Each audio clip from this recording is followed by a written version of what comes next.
వచ్చారు. బట్ ఆ మొత్తంలో హైలైట్ అయింది ఏంటంటే పవన్ కళ్యాణ్ గారిని పొగడడం.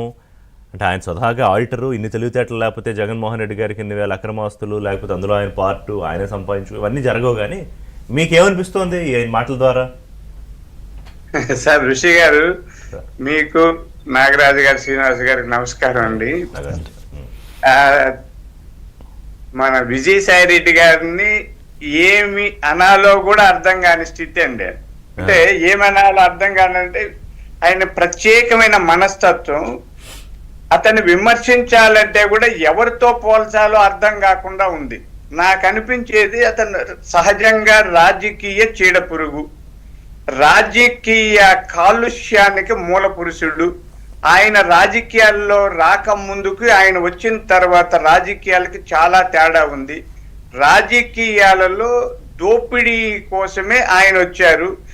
ఆయన వల్లనే జగన్మోహన్ రెడ్డి గారు మరింత పతనం అయ్యారండి. అంటే అతను ఎందుకంటే తెలివి లేని పిల్లోడు, అతను రాజకీయంగా అనుభవం లేదు, ఏదో తండ్రి చాటు బిడ్డ, తండ్రి పేరు చెప్పుకోను లేదా ఇంకొక కారణంతో రాజకీయాల్లోకి వచ్చాడు. ఇక్కడ మీరు జగన్ అండర్ ఎస్టిమేట్ చేసి విజయసాయి రెడ్డిని చాలా అపర చాణక్యుడిలాగా చెప్తున్నారు.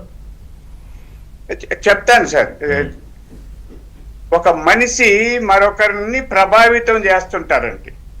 అంటే ఎలాంటి గుణాలు ఉన్నారో వాళ్ళ పక్కన చేరి వాళ్ళని ప్రభావితం చేసి మరింత పాడు చేస్తున్నాడు. ఆయన పెద్ద మనిషి అని కాదు, ఇన్ని తెలివితేటలు లేదు. ఎట్లా అమర్చాలి, ఎలా చేయాలి, లెక్కరెక్కడ అమ్మాలి, ఎర్రచంద్రం ఎలా అమ్మాలి, ఇసుక ఎలా అమ్మాలి, ఈయన కొంత ఉన్న అనుభవాలతో అందరూ వ్యాపారులకి ఈయన ఆడిటర్ గా చేసిన అనుభవంతో ఆయన్ని పాడు చేశాడు.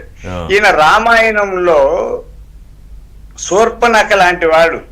రాముడు లక్ష్మణుడు వెళ్తుంటే లైన్ వేసాడు, శూర్పణఖ పోయి గబగబా రాక్షస వేషాన్ని మార్చేసుకొని నేను అందగత్తెను, అపురూప సౌందర్యవతిని నువ్వు వెళ్ళాడు, రాముడు లక్ష్మణుడికి అప్పగించాడు, లక్ష్మణుడు ముక్కు చెవులు కోసి పంపాడు.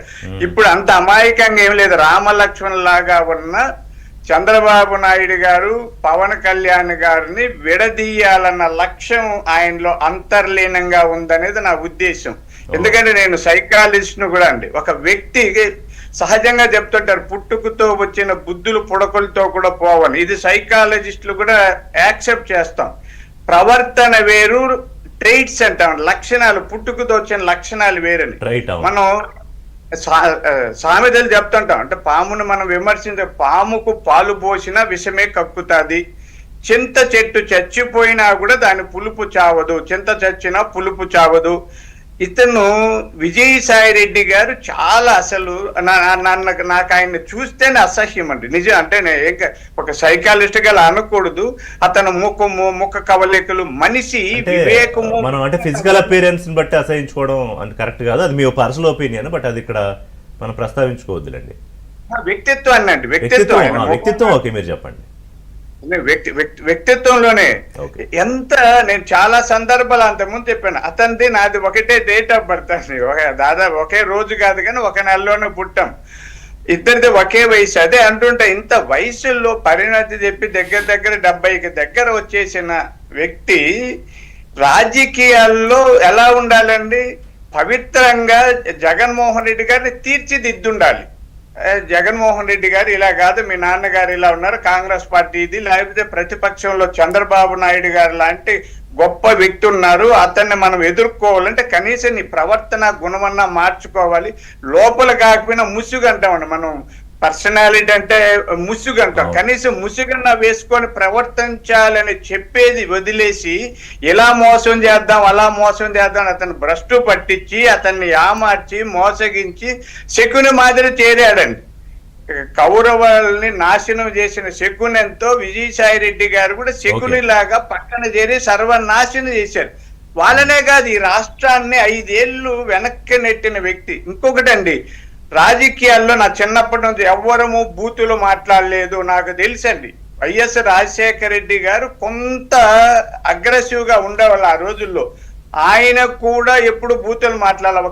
ఒకసారి చంద్రబాబు నాయుడు గారిని ఇక్కడ తంతే ఫుట్బాల్ లాగా బంగాళాఖాతంలో పడతామన్నారు. దాన్నే చాలా మంది తప్పు అన్నారు. అంటే ఫుట్బాల్ లాగా తంతానన్న దాన్నే అప్పట్లో చాలా విమర్శలు చేస్తే ఆయన తర్వాత సారీ కూడా చెప్పాడు. 10 మంది గారు అయితే చంద్రబాబు నాయుడు అన్న మాటలేదు, ఉరేయాలి, చీపులతో కొట్టాలి, చెప్పులతో ఒకటి కాదు, వయసు వచ్చింది ఇంకా ఏం చేస్తాడు బతికి ఇట్లాంటి మాటలు అయితే 100 అన్నాడు ఆయన. ఇవన్నీ నేర్పించింది విజయసాయి రెడ్డి గారండి. బూతులు మాట్లాడడానికి వాళ్ళ సోషల్ మీడియాలో బూతులే మాట్లాడిచ్చాడు అతను. బూతులు తప్ప ఇంకోటి మాట్లాడలేదు. సామాజిక మాధ్యమాలు లేదా మీడియాలో కూడా ఈ కాలుష్యాన్ని నింపిన వ్యక్తి విజయసాయి రెడ్డి గారు. సో ఆంధ్రప్రదేశ్ పాలిటిక్స్ లో ద బిగ్గెస్ట్ పొల్యూషన్ గా ఉన్న విజయసాయి రెడ్డిని తెలుగుదేశం పార్టీలో కనీసం ఊహించుకోలేరు. అది కదా మీరు చెప్పేది మొత్తం ఇదంతా? ఆ ప్రశ్నే లేదు సార్. చంద్రబాబు నాయుడు గారు మీకు చెప్తాను, అందరికి తెలియని ఒక గుణం ఉంది. అతను ప్రతిపక్షంలో ఉన్న వాళ్ళను కూడా ఒక్కొక్కసారి పార్టీలు ఎందుకు చేర్చుకుంటారంటే స్వార్థం కోసం కాదండి, క్షమాగుణం ఎక్కువ. నాకు తెలిసి చంద్రబాబు నాయుడు గారు మా జిల్లా విద్యార్థి దశ నుంచి తెలుసు కాబట్టి మా సీనియర్ ఆయన. పోన్లే వాడేదో ఆ రోజు తిట్టాడు, పోతే పోనలే వాడు రాజకీయాల్లో పడి ఉండే. కానీ ఇట్లా విషపురుగుని ఎవరు పెట్టుకోరు కదా, గొంగల పురుగుని తెచ్చి ఎవరైనా మన కాపలా పెట్టుకుంటారు. ఆ చెట్లకి పాడు చేస్తుంది కాబట్టి చంద్రబాబు నాయుడు గారు చేయరు. పవన్ కళ్యాణ్ గారు అంతకు ముందే ఎంటర్టైన్ చేయరండి. అతన్ని ఏ పార్టీ వాళ్ళు ఎంటర్టైన్ చేయరు. అతను పార్టీ పెట్టే ప్రశ్నే లేదు. యామారిస్తాడు అతను. ఓసరి వెళ్ళిలాగా రంగులు మార్చే ఒక వ్యక్తిని ఏ ప్రజలు కూడా రాజకీయ నాయకుడిగా ఒప్పుకోరండి. మీరు ఈ మధ్యకాలంలో ఆయన వరుస ట్వీట్లు చూస్తే పవన్ కళ్యాణ్ గారి గురించి పొగడ్డము, వారి కుటుంబంలో ఏమన్నా చిన్న సమస్య వస్తే దానికి ఆయన అడ్రస్ చేసి ఎక్నాలెడ్జ్ చేయడము, ఇప్పుడు వారి స్నేహం అసలు మరపురాని బంధంగా చెప్పడము, ఇదంతా దేనికి లీడ్ చేస్తుంది మరి? అతనికి ఊపిరి ఆడడం లేదండి, బాగా అలవాటు పడిపోయాడు. రేపు ఏమవుతుందో తెలియదు. జగన్మోహన్ రెడ్డి గారిని మళ్ళీ మొన్న కోర్టుకు పిలిపించారు. 1 గంట 1/2 గంట మాట్లాడాడంటే మాట్లాడి వెళ్ళాడు. భవిష్యత్తులో విచారణ జరిగి జైలుకు పోవాల్సి వస్తే అతను A2 అండి. A2 మీద వేటు పడదా అంటే తప్పకుండా పడుతుంది. A1 మీద పడే వేటు మీద కూడా పడుతుంది. ఆయన తన మీద పడే వేటుని ప్రతిపక్షాల మీద కాపాడుకుంటూ పాలక పక్షంలో కూటమి మీద వేటు వేయాలనుకుంటున్నాడు.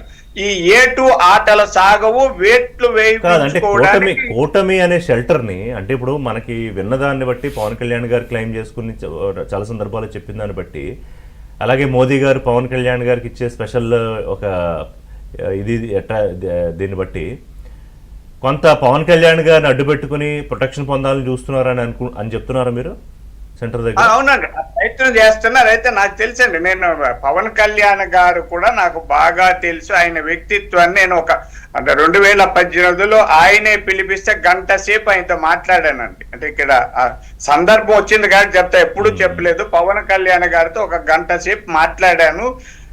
ఆయన రాజకీయ వ్యూహము లేదా ఆయన భావాలు, ఆయన వ్యక్తిత్వాన్ని అన్నింటిని కూడా అసెస్ చేసి చెప్తున్నా. ఇలాంటి వాళ్ళని ఆయన పక్కన చేర్చుకోరు. కాబట్టి విజయసాయి రెడ్డి గారు భ్రమపడాల్సిందే తప్ప ఆయన ఏ పార్టీ కూడా చేర్చుకోదండి. మీరు అన్నట్టు కమ్యూనిస్టులు ఇట్లాంటి వాళ్ళని ఎప్పుడు చేర్చుకోలేదు. Cadre based party. బీజేపీ వాళ్ళు కూడా చేర్చుకోరండి. నాకు తెలుసు, బీజేపీ కూడా బాగా తెలుసు.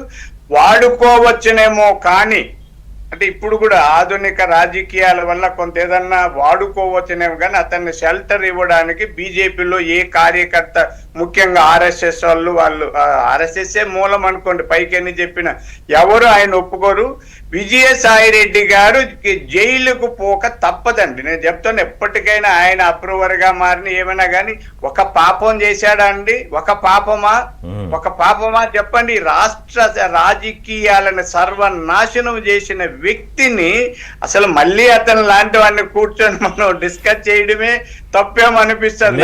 ఈ డిస్కషన్ ఎందుకు పెట్టడానికి ఉన్న కారణం ఏంటి కూడా చెప్తాను నేను. ఒక బ్రేక్